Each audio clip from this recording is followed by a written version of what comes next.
healthcare is out of control, our roads are crumbling. We have a lot of problems here at home. So that's the false choice. He sounds a lot like Donald Trump in campaign. But hold on. Smarmy MAGA supporter Scott Jennings is at it again, spreading his MAGA talking points. And while he is usually seen on Abby Phillips' show, this time he is making the rounds and appearing on Kasie Hunt's program on CNN, where we are going to look at a clip of Kasie Hunt trying to push back against Jennings along with other members of the panel, and I also have some thoughts I want to share about this one. So let's check it out together. So Scott, global oil prices settled above $100 today for the first time since August 2022. How long is President Trump going to be able to tolerate this? Well, you don't want to exit this situation without meeting all of your military objectives. No ballistic missile and drone program. He just said that we won. No nukes. Would that not suggest that all these things are done? No exporting of terrorism, and no aggressive Navy. And right now, what we're seeing is that they're willing to commit acts of terrorism on the high seas. And so that's what we have to take control of, and that's what we have to do to finish the job here. Ultimately, you want to go to the American people at some point and say, we had military objectives, we had targets, we've met them all, we took out all the targets, we're confident they cannot continue to do the things we don't want them to do. Part of that is they're not going to be able to commit this kind of terrorism and keep the strait shut down. So when they're able to take control of that and eliminate this threat, that's when you would see an end game here. But you can't exit this prematurely and leave them in a situation where they can do what they were doing before we entered the situation that caused us to go there in the first place. I think the thing I'm stumbling on here is if, as you say, they need to go to the American people and tell them, hey, this is why this is important. How can the president go out and say, we've won, and simultaneously say, we need to keep going? Well, I think he's communicating that militarily we have absolutely crushed most of what they are able to do. They're still obviously able to commit acts of terrorism here on the high seas, which is causing trouble in the Strait of Hormuz. But as a general matter, we've sunk their Navy, we've taken out over 90% of their ballistic missile and drone program. We have absolutely crippled these people. But that's the thing. We have to finish the job. You don't want this to be unfinished because they're fanatics and they're going to keep trying day after day after day. So that's why you have to get all the way there and make sure they can't reconstitute it in short order. Kristen Soltis-Anderson, how do you see the landscape here? Let me play for you this. This was Caroline Sunshine talking about MAGA support for this or lack thereof. And we'll talk about it on the other side. Take a look. Social media is a more accurate representation of public sentiment. You can track it in real time versus polling. So this idea that 90% of the coalition supports that just quite literally isn't possible when you look at the wide swath of people, independents, moderates, Muslims in Dearborn, Michigan, young men who all joined President Trump's coalition specifically because they were really excited about the promise of no new wars. So she claims social media more accurate than... Yeah, that was bait. You're trying to bait me. I see what's going on here. I would like to know what you are actually seeing in your numbers about how Americans are feeling about this and what you think the real sense is. There is no doubt that there is a swath of the American public that is a typically younger piece of the puzzle that is very skeptical of the American projection of power abroad. Younger Republicans tend to look more askance at it. They don't remember the Cold War. They don't think as highly of what America can do abroad. But we're talking about a difference between 80% and 90% support among Republicans. It's very small differences here because by and large, Donald Trump still has an awful lot of sway with his base. I think if it was anybody but Donald Trump pursuing this, there would be a lot more sort of backlash among those young Republicans saying, I don't know about this. But right now, how you feel about Donald Trump basically dictates how you respond to a poll about this war. Congressman, what are you hearing from people in South Carolina? I want to play for you what Senator Lindsey Graham had to say about gas prices and the impact there. This isn't, of course, what he said about boots on the ground, which is another thing we can also talk about. But let's look at what he said about gas prices.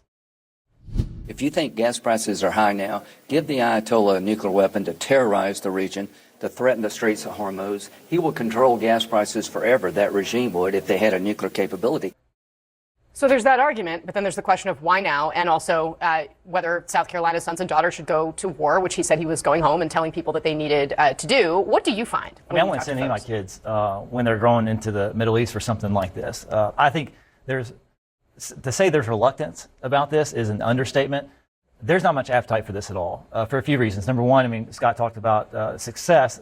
How is that defined? Because first it was described as regime change, and then it was suppressive terrorism.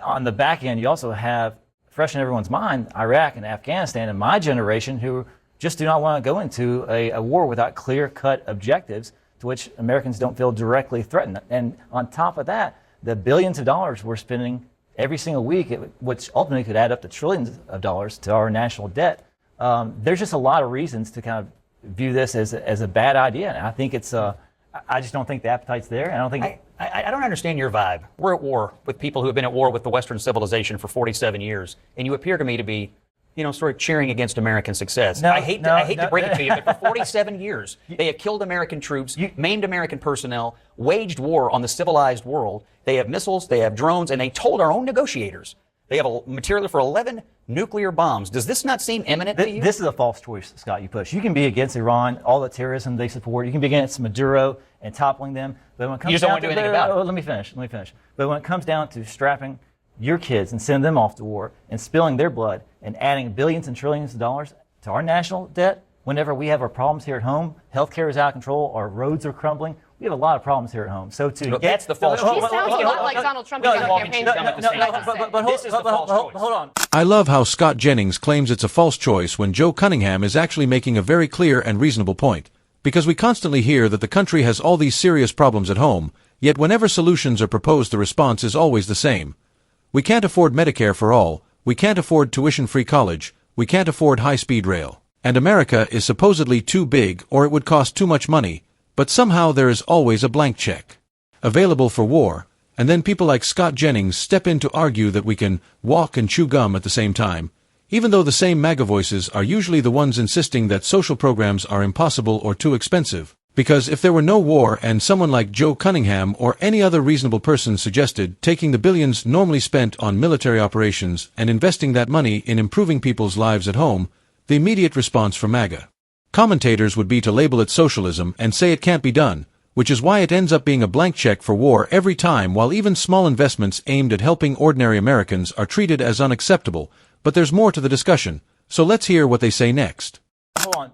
To simply engage us in something without a clear objective, and the administration has not been clear on what their objectives are. It changes simply by the day. I totally disagree. Maybe you want to engage in endless war, Scott. I don't. I don't really want to engage in another Iraq or Afghanistan, even though President Trump set out they wouldn't do this. And now he's changed his tune. So this has broad bipartisan support. I think Republicans are appalled that he's doing this. That's false. That is 100% false. Okay, well, we have a pollster sitting right over there. She'll tell you that all Republicans are in support of this. It is true that Republicans are generally behind Trump right now, but Republicans also aren't the only voters, and that's why I say it's not necessarily a political slam dunk at all for the president. Right now, it's very much a reflection of, do you trust Donald Trump? Then even if you're skeptical of American intervention, you're kind of willing to see this play out. But if you're not a fan of Donald Trump, then you're saying this is just another reason why I don't like him. It's very much how you already view him is how you're viewing this conflict. All of the reasons that have been put forward for this military operation are entirely valid ones, whether it's regime change, whether it's oil, whether it's liberating the people, whether it's stability in the Middle East, whether it's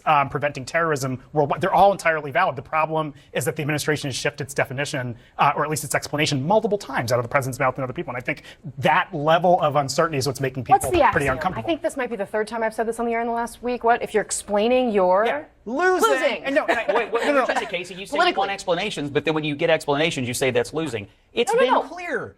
Scott, that is not fair. They have an aggressive navy. They have a nuclear yes, they have ambition. They have all these things. What drones. I'm saying they have is missiles, and they export terrorism, and they say debt to America. It's President of the United States has had a number of different types of explanations. He has mentioned many of the things you just laid out at different points. Yeah, and I think, I think they all can be true. But I think when the public is uncertain, I think that's when there's unease. If more American kids start dying, if gas prices go up, if there's instability in the region, this uncertainty that people have is going to be problematic for the president. But like to your point, Scott, they're all valid reasons. It's all, these are okay reasons to launch military efforts across the country. If they're just not explained well, that's when people start losing patience. That's all I'm saying. I don't want to be spending money over in that area or packing up men and women in boxes and sending them back home to their families over something like this. And as my generation who went over to Iraq and Afghanistan, it's still fresh in their mind. Maybe you want to go to war with countries. There are a lot of bad actors around the entire world, but we have our own problems at home. All right. It seems like the Democratic seat has turned into the America First seat at this table, at least for this conversation. All right, coming up next here in the... Joe Cunningham is the only person on that panel actually making any real sense, because he is the only one willing to say clearly that the United States should not be involved in this at all, while others on the panel try to frame it as if the reasoning might be valid, but the messaging is simply wrong, which misses the point entirely, because Cunningham's argument is straightforward. The country should not be sending young Americans overseas to fight another war of choice pushed by Donald Trump and other pro-war politicians, and Scott Jennings can spin the narrative however he wants, repeating talking points like the 47 years line that has suddenly appeared everywhere across cable news during the past week, a phrase that MAGA commentators keep repeating over and over again on CNN and other networks as if repetition alone will make it convincing. But the reality is that Cunningham's point still stands, because polling shows the American public largely does not want this war, and while many Republicans claim overwhelming support for it, a lot of those voters are so committed to following Trump that they will support whatever position he takes, while independents and Democrats overwhelmingly oppose the conflict, which is why approval numbers are sitting around 40%, meaning the political support for this war is actually on the losing side, and the reason for that is simple. The American public has seen this story many times before, with earlier generations of commentators beating the drums for war decades ago just as voices like Scott Jennings are doing again today.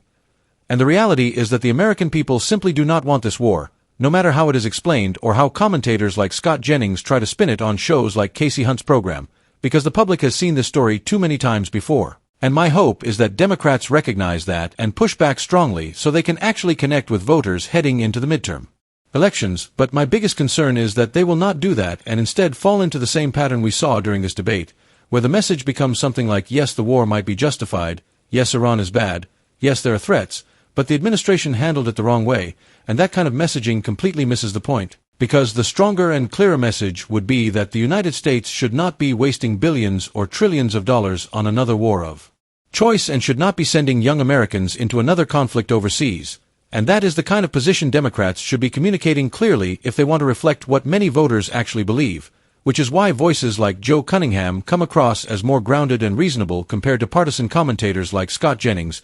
But I want to hear what you think about this debate. So let me know in the comments whether you agree more with Jennings' argument or with Cunningham's perspective. And if you found the discussion useful, make sure to like the video and subscribe, and I'll see you in the next one.